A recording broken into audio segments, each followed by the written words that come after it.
기도하겠습니다. 살아계신 하나님 감사합니다. 오늘도 우리를 예배로 불러주시고 또 예배 자리에 있게 하시고 또 하나님 앞에 예배할 수 있도록 은혜를 주셔서 참 감사합니다.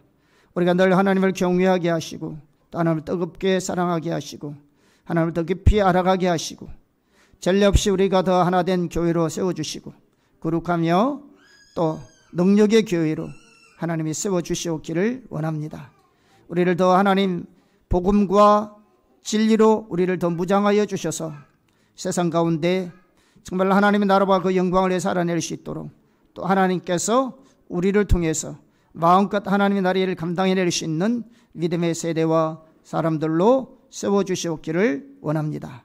오늘도 하나님 가지가지 믿음의 고백을 따라 약속을 따라 순종하는 마음으로 예물을 드렸고 수고하고 섬겼습니다. 하나님 엄밀하게 보시는 주께서 모두를 헤아려 주시고 축복하여 주시고 은혜가 넘치게 하시고 우리 삶의 모든 영역에 하나님의 생명과 축복과 은혜가 넘치게 하여 주시옵소서.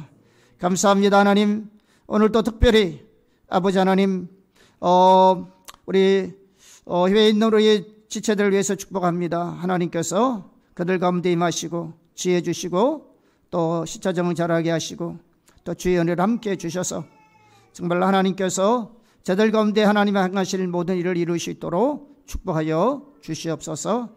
감사합니다. 하나님 오늘도 우리를 진리로 가르쳐 주시고 또 하나님 말씀을 더 깨닫게 하시고 진리로 무장하게 하여 주시옵소서. 감사합니다. 주님 예수님 이름으로 축복하며 기도합니다. 아멘.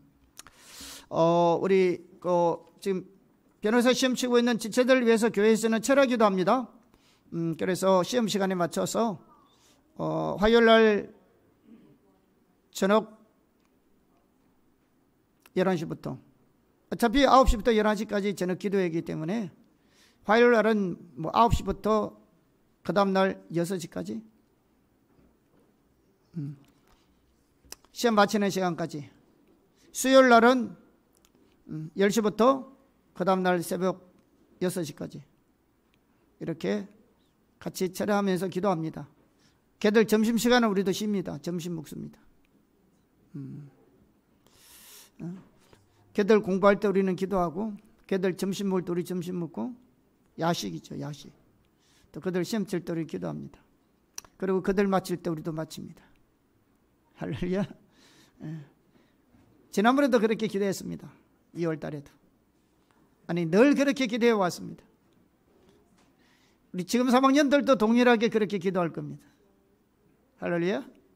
이렇게 하나님의 은혜가 필요합니다. 아멘.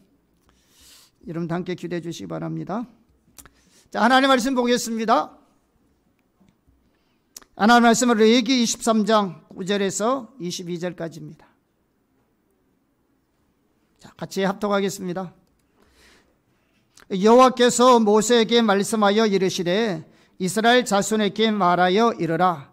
너희는 내가 너희에게 주는 땅에 들어가서 너희의 곡물을 거둘 때에 너희의 곡물의 처지싹 한 단을 제사장에게로 가져갈 것이요 제사장은 너희를 위하여 그 단을 여호와 앞에 기쁘게 받으심이 되도록 흔들되 안식일 이튿날에 흔들 것이며 너희가 그 단을 흔드는 날에 1년 되고 흠없는 수양을 여호와께 번제로 드리고 그 소재로는 기름 섞은 고운 가루 10분의 2 에바를 여호와께 드려 화제로 삼아 향기로운 냄새가 되게 하고 전제로는 포도주 4분의 1 흰을 설 것이며 너희는 너희 하나님께 예물을 가져오는 그날까지 떡이든지 볶은 곡식이든지 생 이삭이든지 먹지 말지니 이는 너희가 거주하는 각처에서 대대로 지킬 영원한 규례니라.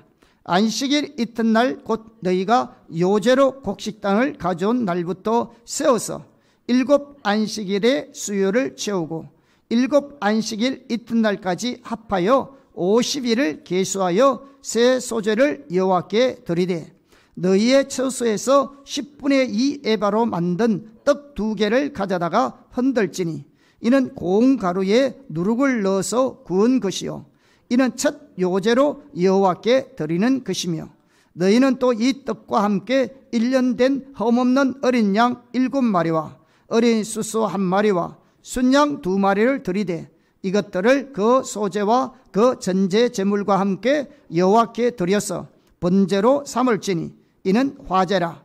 여호와께 향기로운 냄새며 또 순염소 하나로 속죄제를 드리며 1년 된 어린 순양 2마리를 화목제물로 드릴 것이요 제사장은 그 첫 이삭의 떡과 함께 그 2마리 어린 양을 여호와 앞에 흔들어서 요제를 삼을 것이요 이것들은 여호와께 드리는 성물이니 제사장에게 돌릴 것이며 이날에 너희는 너희 중에 성례로 공포하고 어떤 노동도 하지 말지니 이는 너희가 그 구하는 각처에서 대대로 지킬 영원한 규례니라.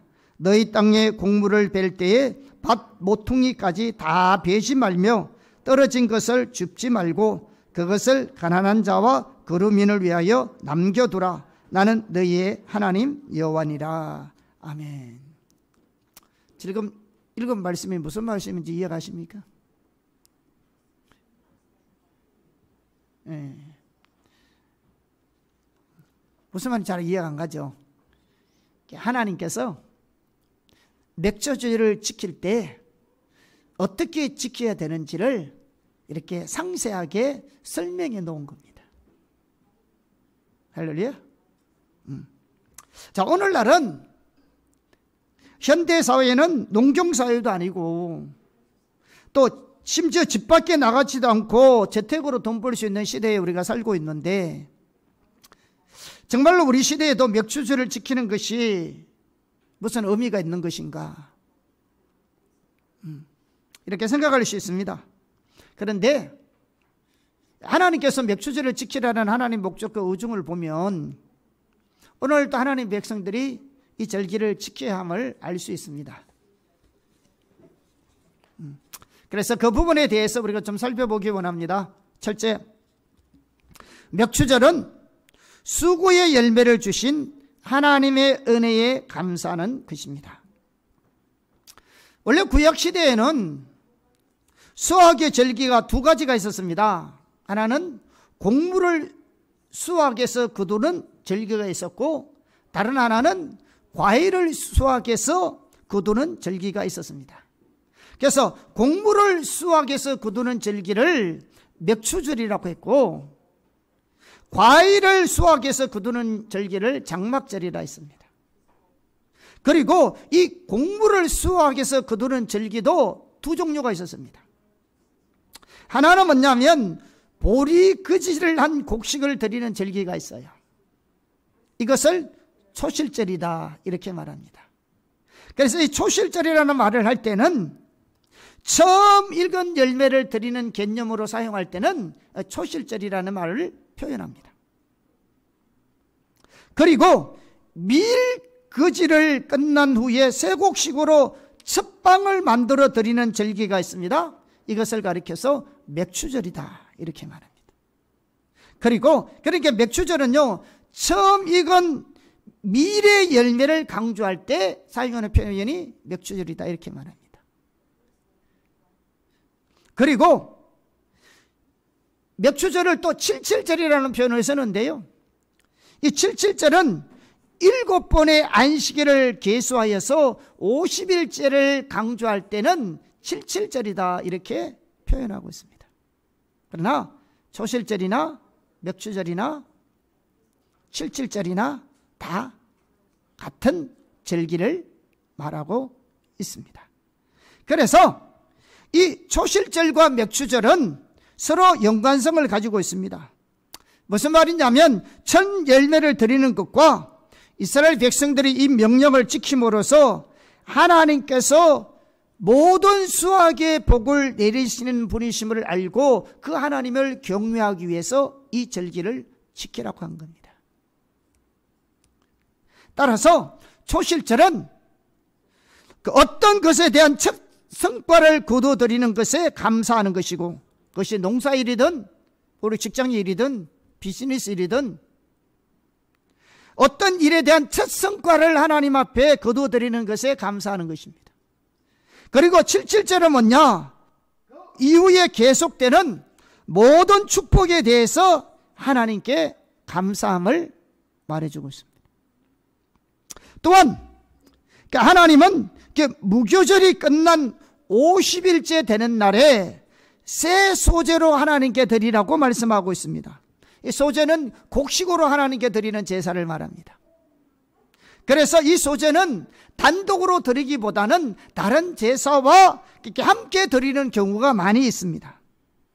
그런데 이러한 소제는 뭐냐면 하나님의 은혜로 결실한 것에 감사하고 그분께 충성을 맹세하는 뜻으로 드리는 제사가 소제입니다.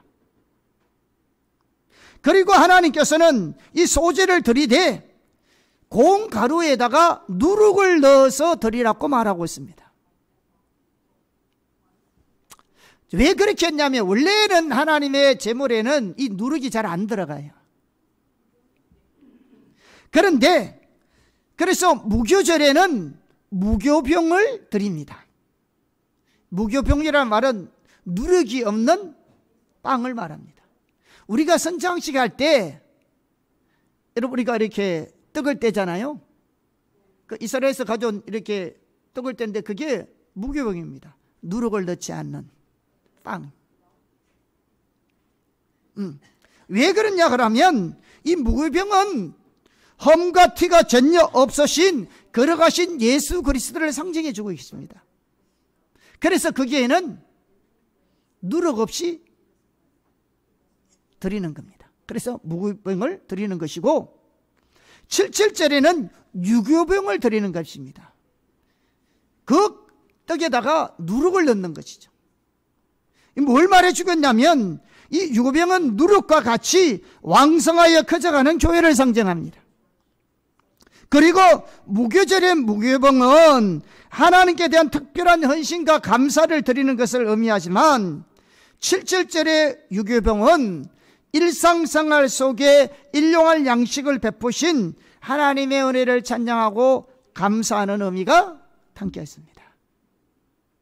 자, 그렇다면 이 맥주절 날 하나님께서 이 유교병을 드리라는 말의 의미는 뭐냐? 모든 절기는 뭐죠? 의식이에요. 그러니까 하나님께서는 이 의식을 통하여 절기를 통해서 우리가 뭘 하기를 원하느냐? 맥주절은 그날 하루 한 주일 하나님 앞에 드리는 절기가 아니고 그 절기를 통해서 하나님이 우리에게 뭘 가르쳐 주기를 원하느냐?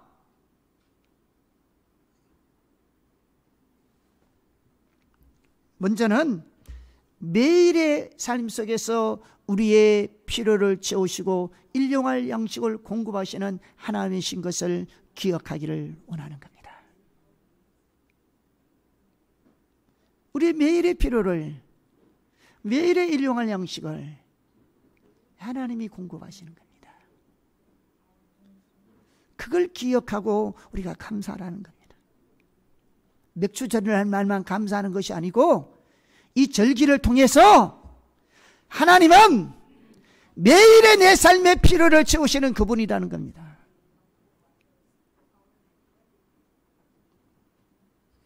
뿐만 아니라 어떤 일에 대한 첫 성과를 이루는 그날부터 그 이후 계속되는 모든 축복에 대해서 늘 하나님께 감사하는 삶을 살아가는 뜻입니다. 다시 말하면 자신의 수고의 열매로 주신 모든 축복은 하나님의 은혜인 것을 기억하라는 겁니다. 그래서 자신의 삶을 한번 돌아보고 이런 절기를 통하여 자신의 삶을 돌아보고 우리가 하나님의 나라와 그를 위해서 결단하고 헌신하는 삶을 살아라는 말입니다. 자, 예를 들면 이런 것입니다. 자, 어느 누가 하나님의 은혜로 직장에 취업을 했습니다. 참 감사한 일이죠. 그래서 하나님께 감사하는 마음으로 예물을 드리고 우리가 주의 영광을 위해서 주님의 나라를 위해서 살겠다고 결단합니다. 그런데 대부분 우리는 여기서 끝나버려요. 그러나 여기서 끝이 아닙니다. 사실은 이후에 그 직장을 통해서 그 비즈니스를 통해서 그런 일들을 통해서 주시는 모든 수고의 열매에 대해서도 하나님의 은혜임을 알고 감사하기를 원하는 겁니다. 여러분, 직장에 들어가면 끝이에요. 직장에 들어가고 어떤 비즈니스를 하게 하고 어떤 일을 하게 하는 것만 하나님의 은혜입니까? 그 일을 통해서 지속적으로 하나님께 우리에게 은혜를 부으시는 그 하나님의 은혜도 하나님은 매일의 삶 속에서 기억하기를 원하는 것입니다. 여러분이 학교에 들어온 것만 하나님의 은혜가 아니고요, 학교 생활하는 전 과정, 이것 또한 하나님의 은혜로 되는 것이고, 라이선스와 취업과 그 취업을 통해서 지속적으로 일하는 가운데서 베푸시는 그 모든 것도 하나님의 은혜로 인한 것이라는 겁니다. 한순간도 하나님의 은혜가 아닌 것이 없는 거예요. 하나님은 맥주 감사절을 통해서 네가 일하는 그 순간부터 그걸 통해서 일하는 모든 가정에 이르기까지 하나님이 베푸시는 은혜 속에 살고 있음을 기억하기를 원하는 겁니다.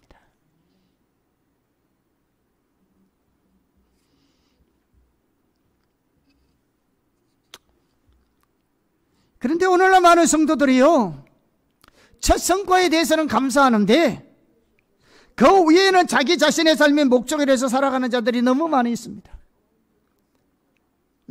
직장, 하나님 그 직장에 들어가서 일하게 하심을 감사합니다 하고 끝이요.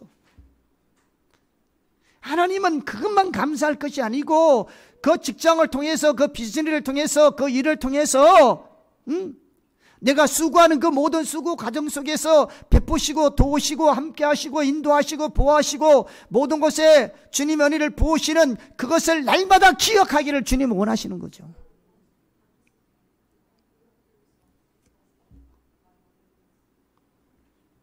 그런데요, 들어가면 자기 삶을 살기에 바빠요. 하나님 나라에는 관심도 없습니다. 하나님 왜 그곳에 보낸지도 전혀 생각하지 않습니다. 자기 살기 바쁘다니까. 여러분, 우리의 삶은 그게 아닙니다. 우리는요, 직장에 들어가게 하심도 어떤 일을 하게 하심도 하나님의 은혜요, 감사할 일이지만 그 이후에도 그 직장을 통해서, 그 비즈니스를 통해서, 그러한 일들을 통해서 주시는 수고의 열매에 대해서도 지속적으로 하나님의 은혜임을 알고 감사할 뿐만 아니라 우리 하나님 나라의 일에 동참하여 살아야 합니다. 하나님의 나라의 일을 이루면서 살아야 하는 것입니다. 그런데 자기 일이 바빠요. 맥주절은 잊어버리고 사는 우리에게 이런 것을 한 번씩 일깨워주는 날입니다.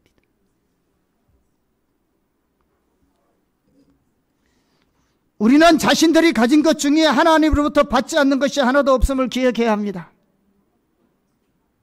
그것이 지식이든 물질이든 생명이든 혈통이든 명예든 권세든 은사든 자랑할 것이 하나도 없습니다. 모든 것들은 하나님으로부터 받은 은혜들입니다. 자신들이 남들보다 특별하게 잘나서 받은 것이 아니에요. 바울은요, 영적 우울감과 자만에 빠진 고린도 교회를 향해서 이렇게 질책했습니다. 자, 고린도서 4장 7절을 보겠습니다.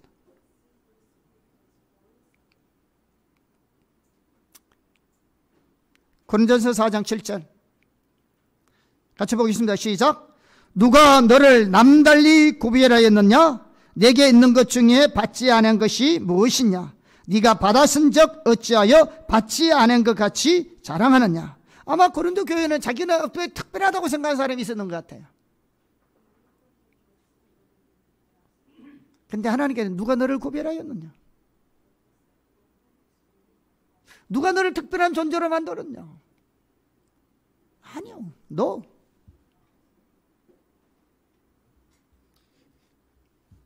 너희 중에 하나님이 주지 않은 것이 어디 있느냐.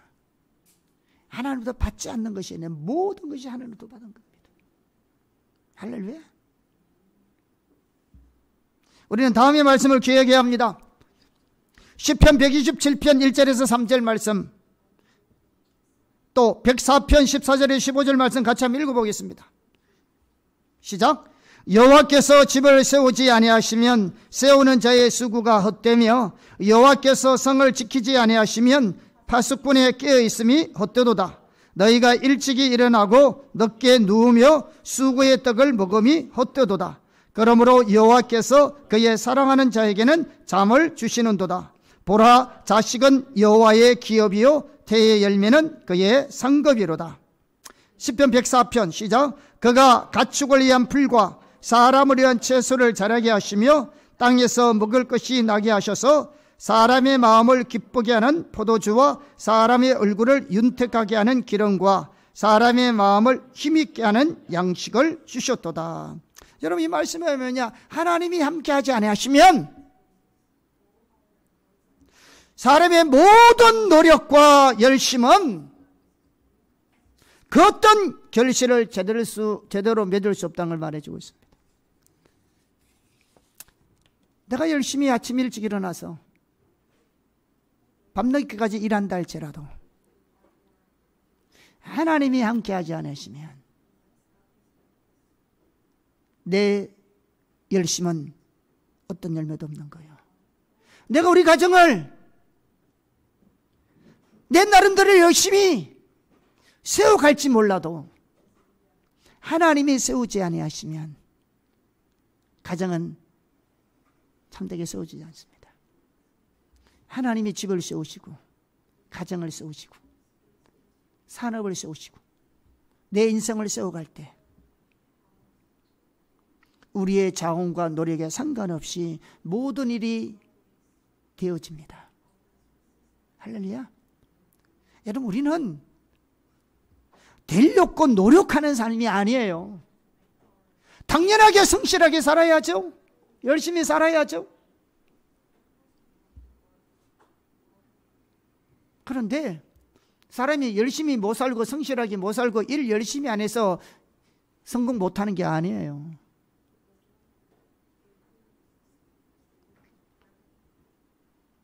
하나님이 우리 인생을 세워가야 합니다.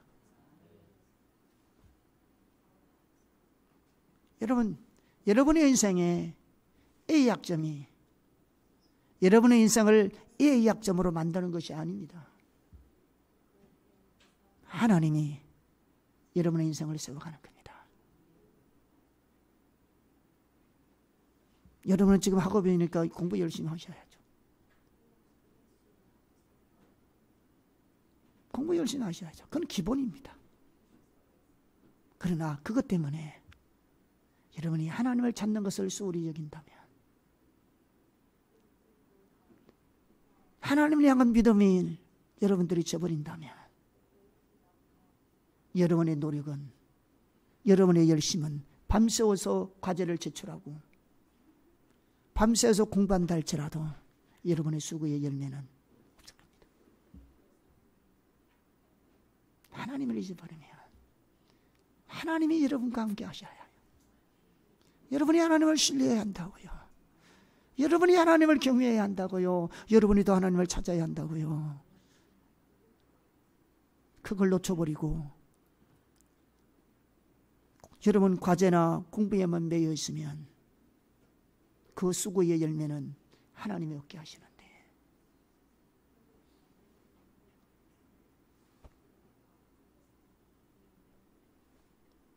내 수고의 열매, 잠 안 자고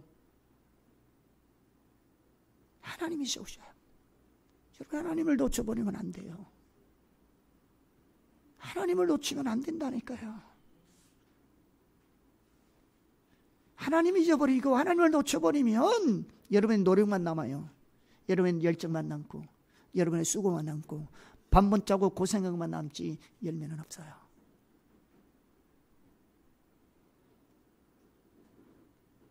하나님이 집을 세워야 되고 하나님이 내 모든 삶의 여정을 세워가셔야 합니다.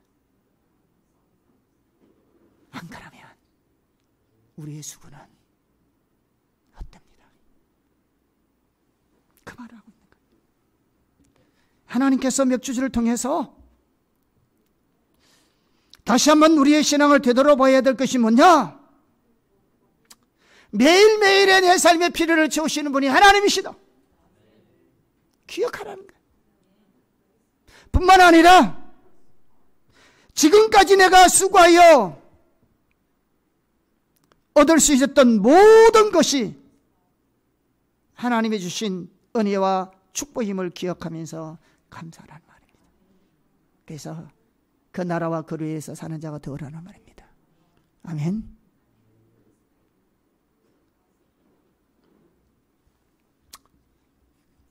그래서 우리는 이 맥주를 통해서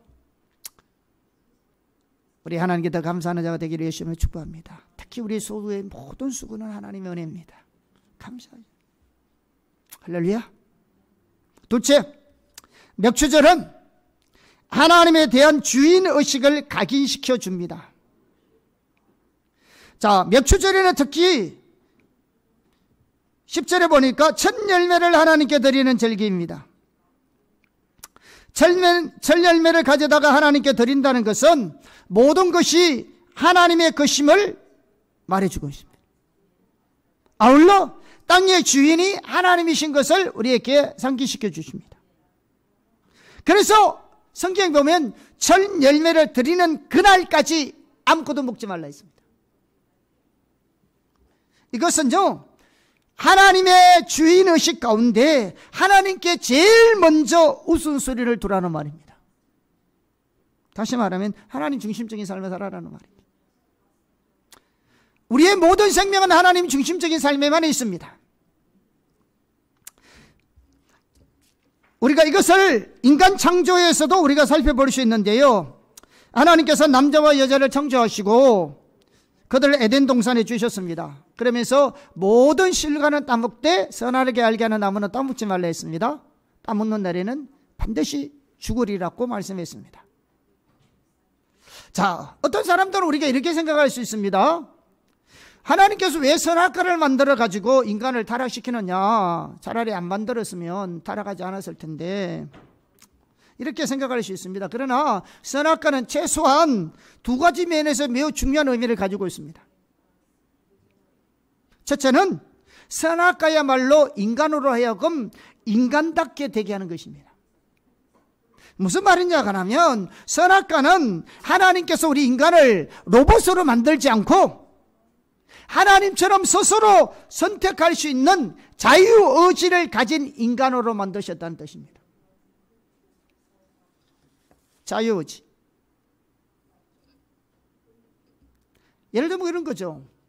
만약에 죄를 지을 기회가 전혀 없기 때문에 죄를 짓지 않는 것은 진정으로 죄를 짓는 것입니까? 안 짓는 것입니까? 여러분, 죄를 지을 기회가 전혀 없기 때문에 죄를 짓지 않는 것은 진정으로 죄를 짓지 않는 것이 아니잖아요.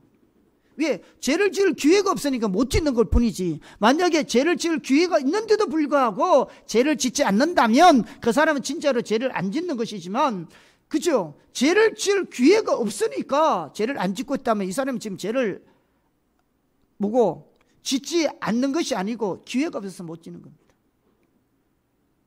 그러니까 죄를 지을 기회도 있고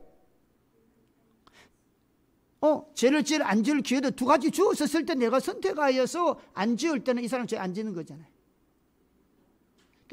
근데 선택의 권한이 하나는 우리가 죄를 안 짓는 사람을 딱 만들어버렸다. 이러면 우리는 선택의 여지가 없잖아요. 근데 하나님이 선악과를 만들어 놓은 것은 우리에게 자유의지를 준 겁니다. 자발적으로 하나님 말씀에 순종하라고.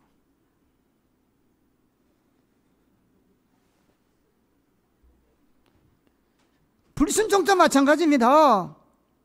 불순종할 수 있는 기회가 전혀 없기 때문에 순종한다면 그거는 전혀 순종하는 것이 아닙니다. 여러분을 보세요. 사랑도 마찬가지입니다. 내가 그 사람을 사랑할 수도 있고 사랑하지 않을 수도 있으면 내가 있는데도 불구하고 사랑한다는 진짜 사랑이지만 선택의 여지가 없는 사랑은 진정한 사랑일까요? 아니잖아요. 사랑하지 않아야 할 자유가 없는데 어떻게 그게 진정한 사랑이라고 볼 수 있습니까? 그래서 하나님은 선악간을 만드시고 인간으로 하여금 스스로 선택하여 자발적으로 하나님을 사랑하고 하나님 말씀에 순종하며 살기를 하나님은 원하신 겁니다. 그래서 만들어 놓은 겁니다. 있으나 없으나 똑같은 겁니다. 안 보면 될 거 아니에요. 맞지요? 둘째 선악과는 하나님의 주권을 상징합니다. 하나님께 인간에게 선악과를 먹지 말라 한 것은요, 그들에게 하나님의 주권적인 통치 아래 살아라고 말하고 있는 것입니다. 다시 말하면 하나님 중심적인 삶을 살라는 말입니다. 여러분, 하나님 중심적인 삶에서 하나님의 생명이 넘칩니다. 여러분, 하나님께서 주시는 복을 싫어하는 사람은 거의 없습니다. 그런데 사람들은요, 하나님의 주권적인 통치 아래 사는 것을 부담스러워합니다. 그런데 명심하십시오. 하나님의 모든 생명, 다시 말하면 하나님의 축복은 하나님 중심적인 삶에만 있습니다. 다시 말하면 하나님의 주권적인 통치 아래 우리가 순복하는 삶에만 하나님의 생명이 있습니다. 삶은 내 마음대로 살면서 복은 성경에 나와 있는 모든 약속은 다 받으려는 거, 이게 아니죠.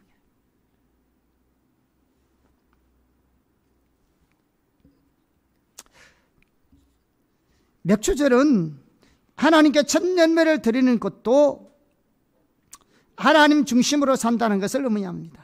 맥추절에 하나님께 첫 열매를 드리는 것은 하나님 중심적인 삶을 산다는 것을 의미합니다. 다시 말하면 하나님 우선주의로 산다는 것을 말하고 있습니다.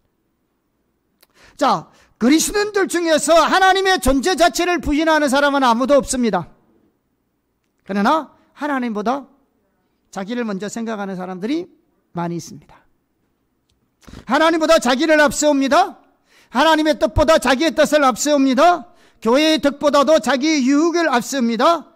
하나님 나라보다도 자기의 가정을 앞세웁니다. 이건 무엇을 앞세우느냐를 보면 그 사람을 알 수 있습니다. 여러분의 우선순위가 어디에 있습니까? 여러분의 우선순위가 어디에 있냐고요? 자, 하나님이 집을 세우지 아니하시면 세우는 자의 수고가 어떠며, 하나님이 성을 지키지 아니하시면 깨어있는 자의 수고가 어떤데. 다시 말하면 내 가정을 위해서든 내 인생을 위해서든 내 학업을 위해서든 내 직장을 위해서든 내 삶의 모든 영역에 하나님이 함께하지 않으시면 나의 열심, 나의 수고, 나의 노력이 아무런 열매가 없었는데 여러분의 우선순위는 어디에 두고 있습니까? 하나님? 공부?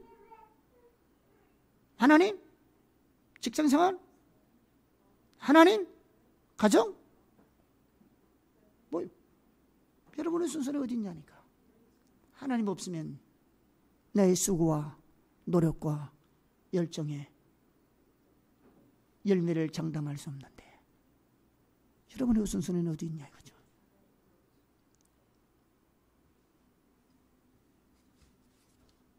응? 하나님 예배 자리와 놀러 가야 될 자리를 이루면 이거는 금방 천적할 수 있겠죠.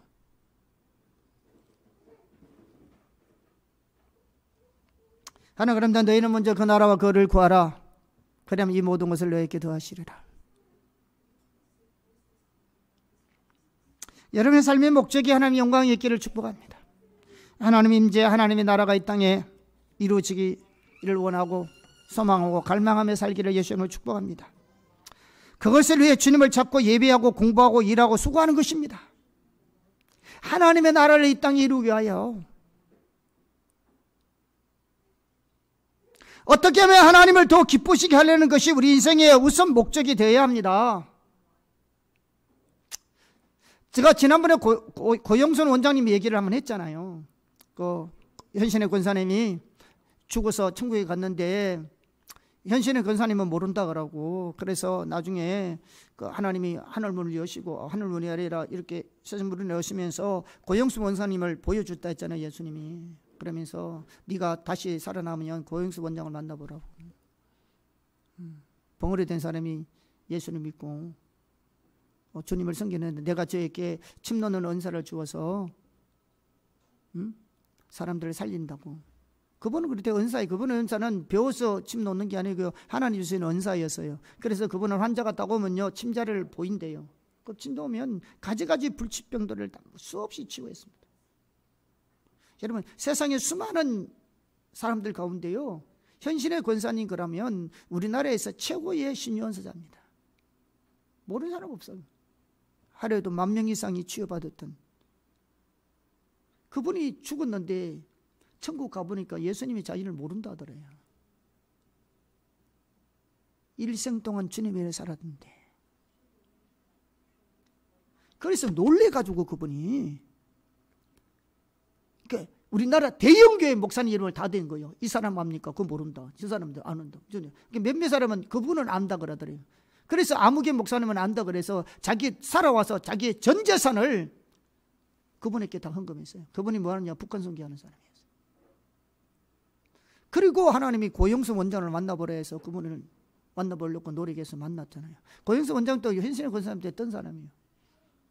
여러분, 그분 간증 꼭 한번 들어보세요. 그런데 그분이 옛날에는 가난했잖아요. 그래서 꽁동 보리밥 먹어보셨어요? 예.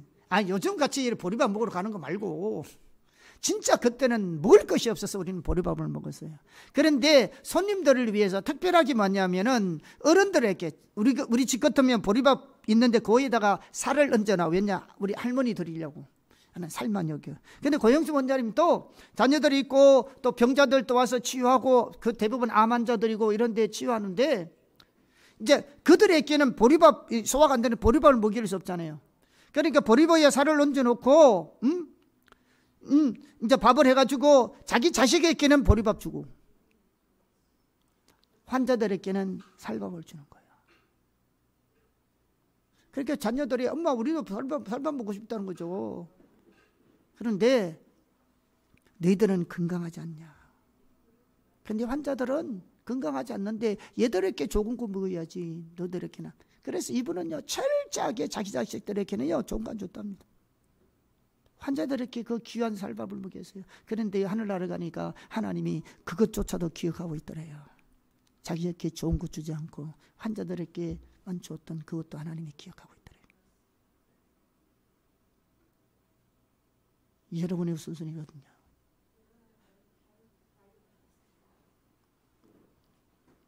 하나님입니까? 자기 자신입니까? 교회 득입니까? 자기 유익입니까? 하나님 나라입니까? 여러분 가정입니까? 여러분 우선순위가 어디입니까? 하나님 없으면 우리의 가정을 위하든, 우리 인생을 위하든, 우리 옥산의 교회를 위하든, 그 어떤 비즈니스나 직장을 위하든 우리의 수고는 아무런 의미 없는데 여러분의 우선순위는 어딨냐 이거죠. 하나님 은혜가 없으면 안 되는데, 그래서 항상 하나님께 우선순위를 두라는 겁니다. 할렐루야. 여러분, 하나님이 우선입니다. 아멘. 여러분, 미안하지만요, A 학점이 여러분의 인생을 보장한 것이 아닙니다. A 학점 받으라니까요. 목사님도 공부 열심히 했어요. 잘했어요. 4년 동안 장학금 받고 공부했어요. 이런저런 장학금 받고. 왜냐? 장학금 없으면 공부 못했으니까. 열심히 했어요. 그러나 그게 A뿔이 내 인생의 A뿔로 만드는 건 아니에요. 하나님이 만드는 거지. 응? F학점이면 어때요? 내가 보니까 F학점 천재들도 있더만. 천재는 F학점 받는가 봐. 그러니까 F학점 천재라고 나오겠지. 뭐냐? 하나님이 세워가십니다. 이해하시겠어요? 열심히 하세요.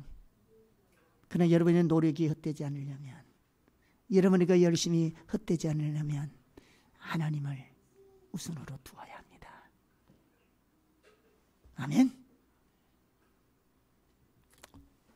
오늘 일찍 마쳐야 되기 때문에 하다가 시간 되면 저는 설교 끝납니다. 셋째, 맥추절은 구속의 은혜를 기억하며 감사하는 날입니다.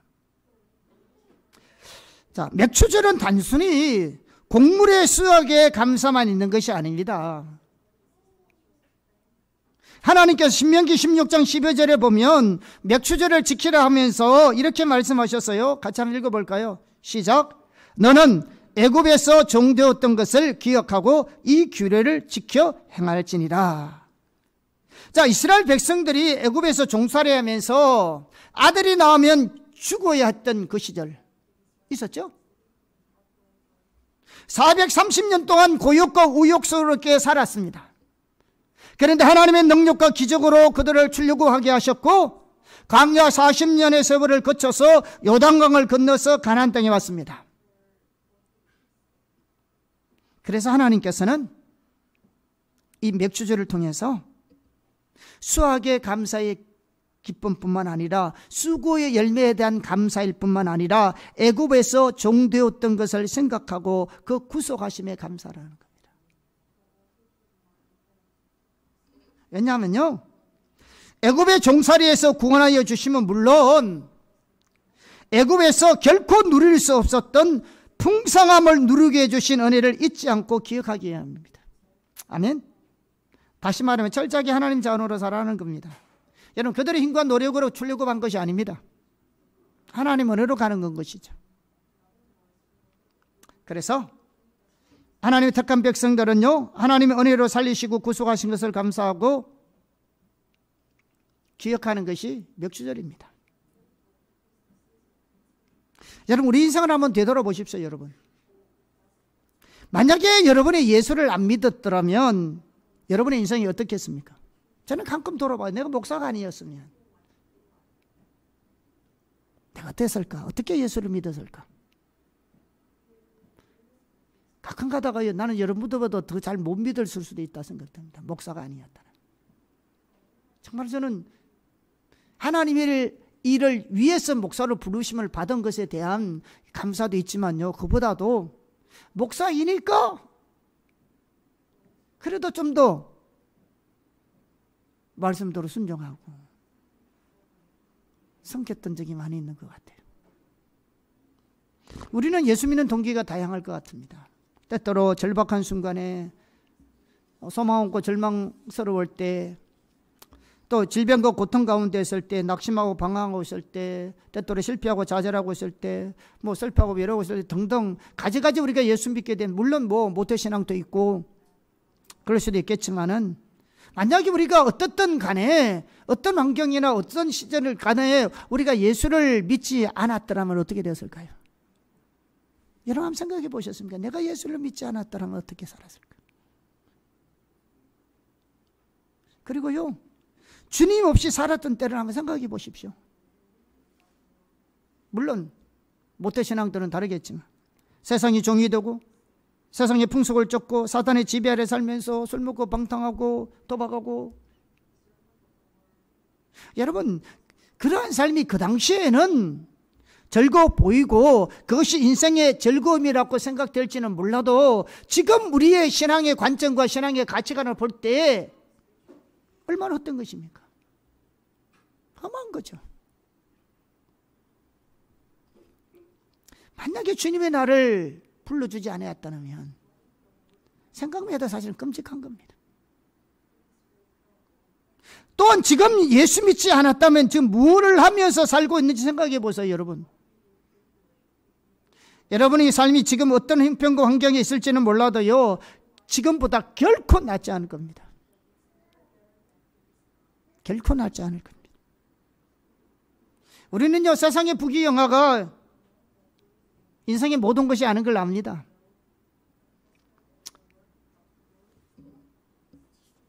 우리는 이 맥추절 감사를 지키면서요, 우리를 구원하신 주님의 은혜를 다시 한번 기억해 볼 필요가 있습니다. 아멘. 네 번째, 맥추절은 예수님의 부활과 성령이 오시고 교회가 시작된 날입니다. 자, 우리가 맥추절을 가리켜서 우리가 여러 가지 이런 명칭이 있었잖아요. 초실절, 맥출절, 칠칠절 이렇게 부릅니다. 자, 이렇게 왜냐를 하면 특별히 맥추절은 무교절이 지난 다음 7번째 주일 다음 날을 하나님께 지키는 절기이기 때문에 그렇습니다. 50일째.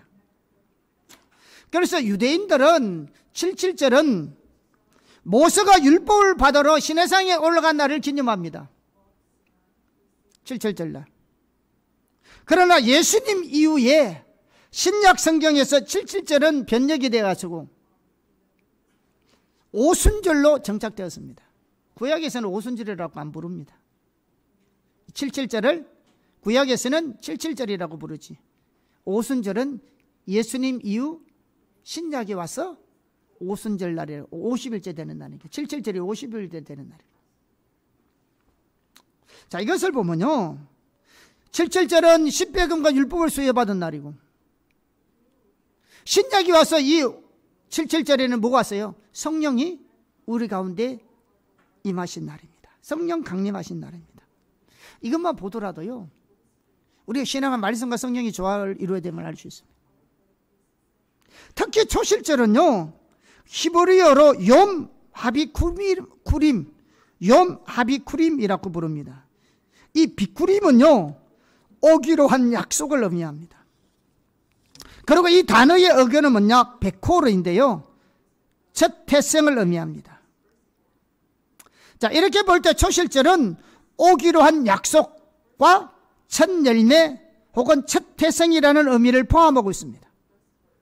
그래서요, 이런 초실절, 보리수확기죠. 이런 초실절은요, 잠자는 자들의 첫 열매가 되신 예수 그리스도의 부활을 예표하고 있습니다. 그래서 고린전서 15장 19절에서 24절에 보면 예수님이 잠자는 자들의 첫 열매가 되었다는 이 첫 열매가 초실절을 말합니다. 같이 한번 읽어보겠습니다. 시작. 만일 그리스도 안에서 우리가 바라는 것이 다만 이 세상의 삶뿐이면 모든 사람 가운데 우리가 더욱 불쌍한 자이리라. 그러나 이제 그리스도께서 죽은 자 가운데서 다시 살아나서 잠자는 자들의 첫 열매가 되셨도다. 사망이 한 사람으로 말미암았으니 죽은 자의 부활도 한 사람으로 말미암는도다. 아담 안에서 모든 사람이 죽은 것 같이 그리스도 안에서 모든 사람이 삶을 얻으리라. 그러나 각각 자기 차례대로 되리니 먼저는 첫 열매인 그리스도요, 다음에는 그가 강림하실 때에 그리스도께 속한 자요, 그 후에는 마지막이니 그가 모든 통치와 모든 권세와 능력을 멸하시고 나라를 아버지 하나님께 바칠 때니라. 그래서 이걸 보면 첫 열매 되신 예수 그리스도의 부활을 예표하고 있습니다. 반면에 늦은 초실절, 미리 수확물로 소재를 드리는 칠칠절이죠. 이 늦은 초실절은 오기로 약속한 성령께서 오심으로 교회의 시작을 예표하는 것임을 알 수 있습니다. 자, 사도행전 2장 1절에서 4절입니다. 같이 보겠습니다. 자, 오순절 날이 이미 이름에 그들이 다 같이 한 곳에 모였더니 호련히 하늘로부터 급하고 강한 바람 같은 소리가 있어 그들이 앉은 온 집에 가득하며 마치 불의 혀처럼 갈라지는 것들이 그들에게 보여 각 사람 위에 하나씩 임하여 있더니 그들이 다 성령의 충만함을 받고 성령이 말하게 하심을 따라 다른 언어들로 말하기를 시작하니라. 자, 구약의 칠칠절이 신약에는 오순절이라고 부른다 했잖아요. 그런데 기독교에서는 이 오순절을 성령 감림절이라고 부릅니다. 특히 성령 감림절은 교회의 탄생 기념일로 지키고 있습니다. 왜냐하면 성령 강림하신 날이 바로 교회가 시작되었기 때문에 그랬습니다.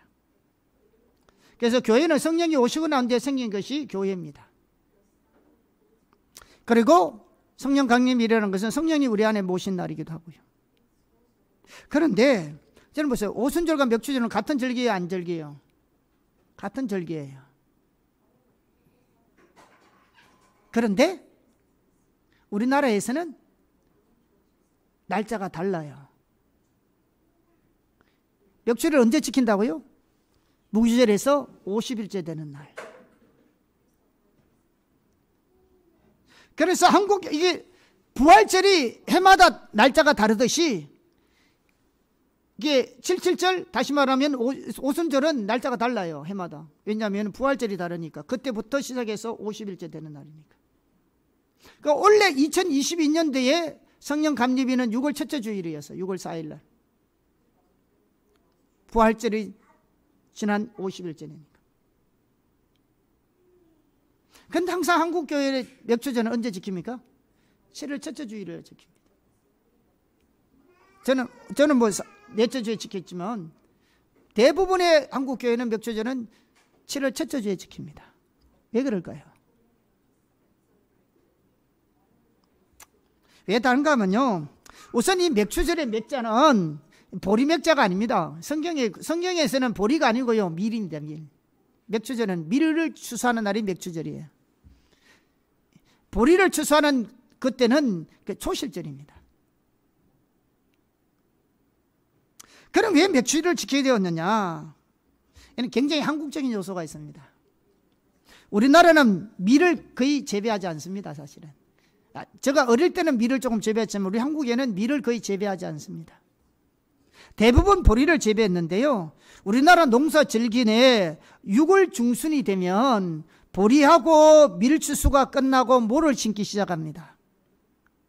그래서 성경과 약간 다르게 보리 추수가 완전히 끝나는 것으로 생각되는 7월 첫째 주를 맥주주의를 지키는 겁니다. 이거는 순수한 우리 한국적 상황에서 지키는 겁니다. 그런데 중요한 것은 뭐냐? 그 의미가 중요한 거죠. 아멘. 날짜가 중요한 것이 아니고 의미가 중요한 것이죠. 그래서 맥주절의 의미를 생각하는 것은 우리가 지키는 맥주절이 성경에서 말하는 그런 의미와 목적과 동일하기 때문에 저는 날짜는 뭐 별로 중요하지 않다고 생각됩니다. 그래서 우리는 7주에 드릴게요. 그래서 제가 맥주절을 저는 7월 첫째 주에 지켰다가 셋째 주에 지켰다가 넷째 주에 지켰다가 고무줄처럼 늘립니다. 왜냐하면 원래 날짜도 7월 첫째 주도 그 날짜가 아닙니다. 의의가 중요한 거죠. 할렐루야. 자, 10분 안에 마무리하겠습니다. 자, 그럼 맥주를 어떻게 지켜야 하느냐? 자, 신명기 16장 16절에서 17절입니다. 같이 한번 볼까요? 시작. 너희 중 모든 남자는 1년 3차 곧 무교절과 7.7절과 초막절에 내 하나님 여호와의 택하신 곳에서 여호와께 보이되 공수로 여호와께 보이지 말고 각 사람이 내 하나님 여호와의 주신 복을 따라 그 힘대로 물건을 드릴지니라. 그 힘대로 드릴지니라. 이게 보면 이게 우리 개역 개정판에는 저렇게 되어 있는데요, 개역판에는 주신 복을 따라 힘대로 물건을 드릴지어다 그랬습니다. 여기는 제가 보니까 개역판이 훨씬 더 나았습니다. 자, 이 말씀은요, 절기에 대한 말씀인데요, 이 말씀은 절기뿐만 아니라요, 헌금과 구제에 관련된 말씀과도 똑같습니다. 하나님 보면 하나님 앞에 올 때 뭘 들고 오지 마라? 빈손 들고 오지 마라 그랬어요. 여러분, 하나님 앞에 빈손 들고 오지 말라 해서 왜 하나님 앞에 빈손 들고 오지 말라 했어요?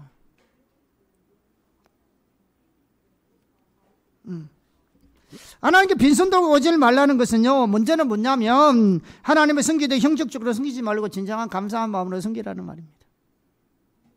여러분, 헌금은 의식입니다. 하나님에 대한 진정한 감사가 본질입니다. 그래서 하나님 앞에 감사하는 마음이 있으니까 헌금이라는 의식을 통해서 하나님께 표현해내는 겁니다. 그러므로 우리가 하나님을 사랑하고 경외하며 감사하는 마음의 본질을 의식인 헌금에 담아 드리는 것입니다. 왜냐하면 우리 마음이 있는 것에 보물이 있거든요. 우리 보물이 있는 것에 우리의 마음이 있거든요. 그런데 또 하나 하나님께서 빈손 들고 오지 말라는 이유가 하나 있습니다. 여기는 하나님의 약속이 담겨져 있습니다. 당연하게 하나님이 주신 은혜에 대한 우리가 감사하는 마음도 있어야 되지만 하나님께서 너희들이 하는 모든 일에 반드시 하나님께서 풍족하게 해 주실 것이니까 빈손으로 오지 말고 하나님께 감사하라는 거예요. 여러분, 하나님께 물질을 드린다고 그 물질이 없어지는 것이 아닙니다, 여러분. 자, 잠언 11장 24절과 25절을 보겠습니다. 같이 읽어볼까요? 시작. 헛터 구제하여도 더욱 부하게 되는 일이 있나니 가도히 아껴도 가난하게 될 뿐이니라. 구제를 좋아하는 자는 풍족하여질 것이요 남을 윤택하게 하는 자는 자기도 윤택하여지리라. 여러분 우리가 구제한다고 우리가 하나님께 헌금하고 베풀고 섬긴다고 가난하게 되는 게 아닙니다.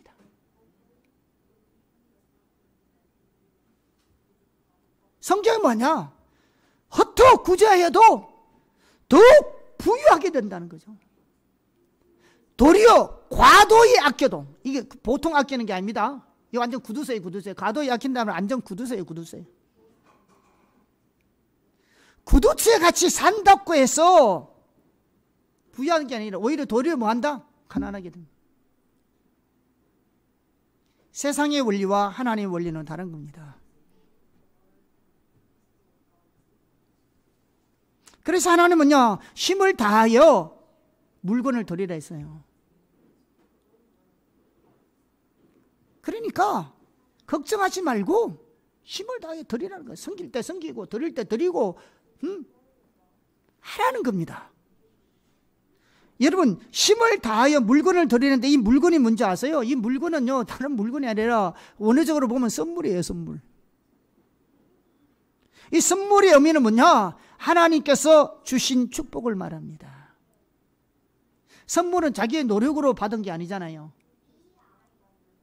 그러니까 이 말이 무슨 말이냐 하면요, 우리가 지금 드리고 있는 이 예물, 구제든 선교든 그 어떤 헌금이든 우리가 드리는 이 모든 헌금은, 예물은 하나님께서 우리에게 주신 것을 드리는 것뿐이에요. 결코 우리가 지금 드리고 있는 그 어떤 종류의 헌신과 섬김과 구제와 그 어떤 예물이라 할지라도 이 모든 결코 자기 자신에게 나온 것이 아니라 하나님이 주시는 것으로부터 나왔다는 것을 말해주고 있습니다. 여러분 기억하십시오. 우리가 어떤 선교헌금이든 구제헌금이든 어떤 다른 사람을 섬기고 베풀고 여러분이 가져가지 예물을 하나님 앞에 올려드리는 그것이라 할지라도 그 모든 예물은 하나님이 우리에게 주시는 한 일부분일 뿐입니다. 왜 우리가 부담스럽습니까? 헌금들이. 왜 우리가 때때로 인색하고 망설이게 되고 왜 헤아리게 됩니까? 내 것이라고 생각하는 거예요. 내 것이라고. 내 것을 가지고 하나님께 드린다고 생각하니까 때때로 부담스럽고 때로 인색하게 되고 망설이게 되고 헤아리게 되는 겁니다. 근데 우리가 드리는 모든 예물은 뭐라고요? 하나님이 우리에게 축복해 주신 일부분일 뿐이라고요.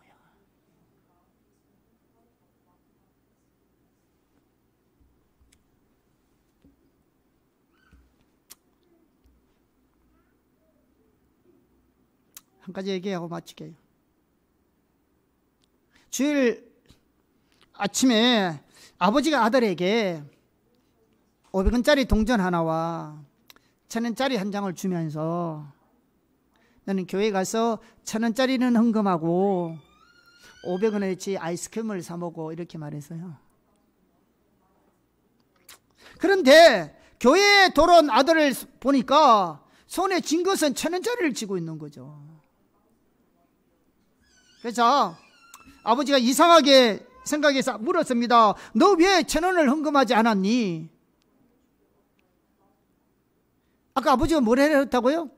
1000원과 500원을 주면서 500원은 아이스크림 사 먹고 1000원을 헌금하려 했는데 손에 쥐고 있는 거는 1000원짜리를 쥐고 있는 거죠. 그래서 왜 네 1000원을 헌금하지 않았니? 물어보니까 아들이 이렇게 말했습니다. 목사님이 말씀하시길 하나님께서는 기분 좋게 내는 헌금을 기뻐하신다고 했어요. 그래서 저는 500원만 헌금했어요. 저는 1000원보다 500원 내는 게 더 기쁘니까. 할렐루야. 여러분 어떠세요? 뭐 어린아이들이니까 이해할 수 있죠. 근데요, 여러분 한번 보세요. 여러분 뭐 어떻게 할 때 기쁩니까? 여러분 드릴 때 부담스럽더라도요, 드리고 난 이후에 기쁨이 있어요. 그러니까 하나님 앞에 드리는 사람은 드릴 때의 기쁨보다요, 드리고 난 뒤에 기쁨이 있기 때문에 하는 겁니다. 여러분 그런 경험 해보셨습니까? 드리고 난 이후의 기쁨.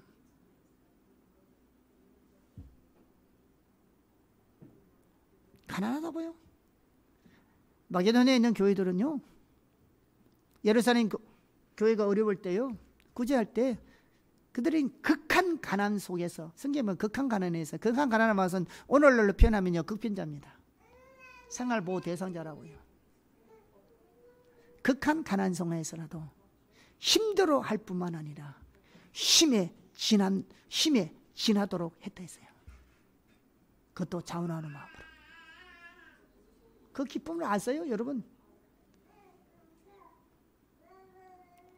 마치 과거의 두 렙돈을 드리는 것과 똑같은 거죠. 다윗은 이렇게 말했습니다. 역대상 29장 14절, 맨 끝 부분입니다. 역대상 29장 14절. 자, 같이 읽어보겠습니다. 시작. 나와 내 백성이 무엇이간데 이처럼 즐거운 마음으로 드릴 힘이 있었나이까? 모든 것이 주께로 말미암아 싸우니 우리가 주의 손에서 받은 것으로 주께 드렸을 뿐이니이다. 자, 지금 다윗과 그의 백성들이 하나님께 수없는 하나님 앞에 물질을 드리면서 그 드림에 대한 감개무량하고 있는 겁니다.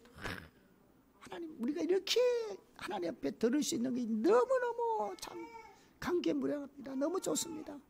하면서 하는 말이 뭐냐? 이 모든 것이 주님께로 말미암아 싸우니 주의 손에서 받은 것을 드렸을 뿐입니다.